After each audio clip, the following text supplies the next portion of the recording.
Hi friends, నమస్తే. Welcome to Brahma and set channel. Friends, ఈరోజు అయితే మనీ సేవింగ్ ఒక చిన్న అమౌంట్ కూడా పెద్ద మొత్తంలో తయారవుతుందని చిన్న ఎగ్జాంపుల్, చిన్న లిటిల్ స్టోరీ అయితే మీకు ఎక్స్ప్లెయిన్ చేస్తా. ఫ్రెండ్స్, సాధారణంగా మనం ఆన్లైన్ ఫుడ్ అంటే ఒక 1000 రూపీస్, అలాగే ఏదైనా ఆఫర్ షాపింగ్ అని చెప్పేసి ఒక 1200 అయితే ఖర్చు చేస్తూ ఉంటాము. దీంట్లో 2000 3000 ప్రతి నెల ఖర్చు చేస్తే చాలా సింపుల్గా.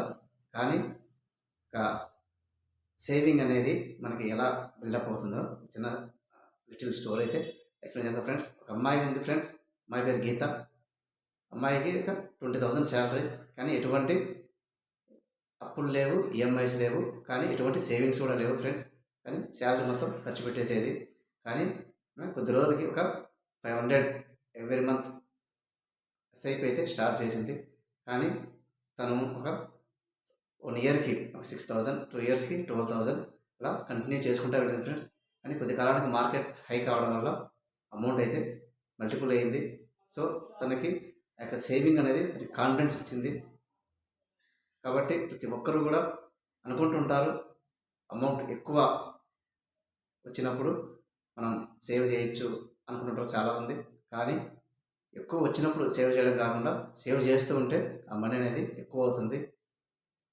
ఇది మనీ యొక్క సేవింగ్ టిప్. చాలా వరకు అయితే స్పెండ్ చేసిన తర్వాత సేవింగ్ చేద్దాం అనుకుంటుంటారు. సో అది జరగని పని. ఫస్ట్ సేవింగ్ చేసిన తర్వాత మనం స్పెండ్ చేసినట్లయితే మన మనీ అనేది మల్టిపుల్ అవుతుంది.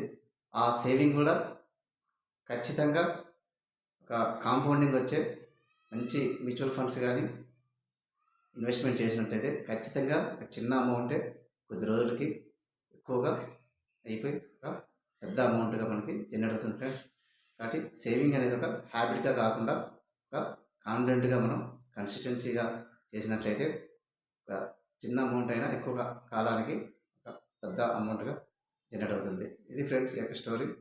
నచ్చితే లైక్ చేయండి ఫ్రెండ్స్, అలాగే షేర్ చేయండి, సబ్స్క్రైబ్ చేసుకోండి, చాలా యూస్ఫుల్గా ఉంటుంది. Thank you friends, thank you for watching.